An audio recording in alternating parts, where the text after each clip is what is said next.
ಬೀದರ್ ಜಿಲ್ಲೆ ಔರಾ ತಾಲೂಕಿನ ಬೋರಾಳದಲ್ಲಿ ವಿದ್ಯುತ್ ತಗುಲಿ ಮೃತಪಟ್ಟ ಕೋಡಿಂಗಿಗೆ ಶನಿವಾರ ಗ್ರಾಮಸ್ಥರು ಹನುಮಾನ ಮಂದಿರ ಹತ್ತಿರ ಅಂತ್ಯಕ್ರಿಯೆ ನೆರವೇರಿಸಿ ಮಾನವೀಯತೆ ಮೆರೆದರು. ಮಂಗನ ಸಾವಿಗೆ ಮಿಡಿದ ಬೋರಾಳ ಗ್ರಾಮಸ್ಥರು ರಾತ್ರಿಯಿಡೀ ಮಂಗನ ಜಾಗರಣೆ. ಶಾರ್ಟ್ ಸರ್ಕ್ಯೂಟ್ನಿಂದಾಗಿ ಮೃತಪಟ್ಟ ಮಂಗವೊಂದಕ್ಕೆ ಬೋರಾಳ ಗ್ರಾಮಸ್ಥರೆಲ್ಲ ಸೇರಿ ಅಂತ್ಯಕ್ರಿಯೆ ನಡೆಸಿದರು. ಇದು ಎಂಥವರೆಲ್ಲ ಅಚ್ಚರಿ ಮತ್ತು ಮನುಕುಲದ ಸಂಗತಿಯಾಗಿದ್ದು, ಇನ್ನು ಗ್ರಾಮೀಣ ಭಾಗದಲ್ಲಿ ಮಾನವೀಯತೆ ಮರೆಯಾಗಿಲ್ಲ ಅನ್ನೋದಕ್ಕೆ ಈ ಘಟನೆಯ ತಾಜಾ ಉದಾಹರಣೆಯಾಗಿದೆ. ಕೆಲವೊಂದು ಸಮಯದಲ್ಲಿ ಮನುಷ್ಯರು ಸತ್ತರೂ ಹಿಂತಿರುಗಿ ನೋಡದ ಜನರಿರುತ್ತಾರೆ. ಶವಗಳಿಗೆ ವಿಧಿಯಂತೆ ಸರಿಯಾಗಿ ಮಣ್ಣು ಮಾಡೋದು ಕೂಡ ಇರಲ್ಲ.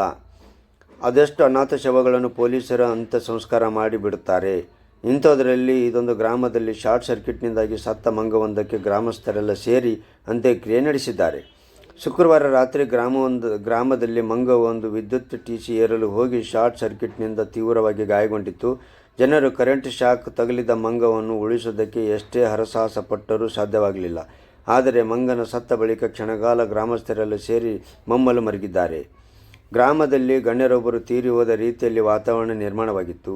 ಬಳಿಕ ಇಡೀ ಗ್ರಾಮಸ್ಥರೆಲ್ಲ ಸೇರಿ ಎಲ್ಲರಿಂದ ಸ್ವಲ್ಪ ಹಣ ಜಮಾಯಿಸಿ ಶುಕ್ರವಾರ ರಾತ್ರಿ ಮಂಗನ ಮೃತದೇಹ ಗ್ರಾಮದ ನಡುವೆ ಇಟ್ಟು ರಾತ್ರಿಯೆಲ್ಲ ಜನರು ಜಾಗರಣೆ ಮಾಡಿದ್ದಾರೆ. ಜಾಗರಣೆಗಾಗಿ ಭಜನೆ, ಸಂಗೀತ, ಭಕ್ತಿಗೀತೆಗಳನ್ನು ಹಾಡಿ ಮಂಗನ ಸಾವಿಗೆ ಕಂಬನಿ ಮಿಡಿದಿದ್ದಾರೆ. ರಾತ್ರಿಯೆಲ್ಲ ಎಚ್ಚರಿದ ಗ್ರಾಮದ ಹಿರಿಯರು, ಮಹಿಳೆಯರು, ಮಕ್ಕಳು ಜಾಗರಣೆ ಮಾಡಿದ್ದು ವಿಶೇಷವಾಗಿತ್ತು.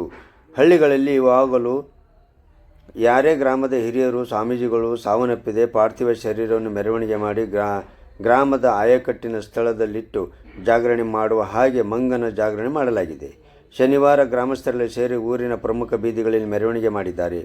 ಕೇಸರಿ ಧ್ವಜ, ಬಾಜಾ ಭಜಂತ್ರಿ ಅಳವಡಿಸಿ ಆಂಜನೇಯ ಹಾಡುಗಳನ್ನು ಹಾಕಿ ಊರಲ್ಲಿ ಭರ್ಜರಿ ಮೆರವಣಿಗೆ ಮಾಡಿ ನಂತರ ಮೃತಪಟ್ಟ ಮಂಗನ ಮೃತದೇಹವನ್ನು ಶಾಸ್ತ್ರೋಕ್ತವಾಗಿ ಪೂಜೆ ಮಾಡಿ ವಿಧಿ ವಿಧಾನಗಳ ಮೂಲಕ ಅಂತ್ಯಕ್ರಿಯೆ ನೆರವೇರಿಸಿದ್ದಾರೆ.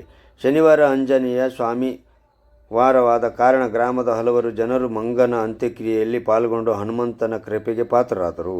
ಈ ಸಂದರ್ಭದಲ್ಲಿ ಅನುಸಾಯಿ ಮಚ್ಕುರಿ, ಮಧುಕರ್ ಪಾಂಡ್ರೆ, ಮಹಾದೇವಿ, ಧನರಾಜ್, ಬಸವರಾಜ್ ಕೂಡ್ಲೆ, ಧನರಾಜ್ ಮೇತ್ರೆ, उमाकांत सोने ಹಾಗೂ ಮಕ್ಕಳಿದ್ದರು ಹಾಗೂ ಗ್ರಾಮಸ್ಥರೆಲ್ಲ उपस्थितरिद्ದರು.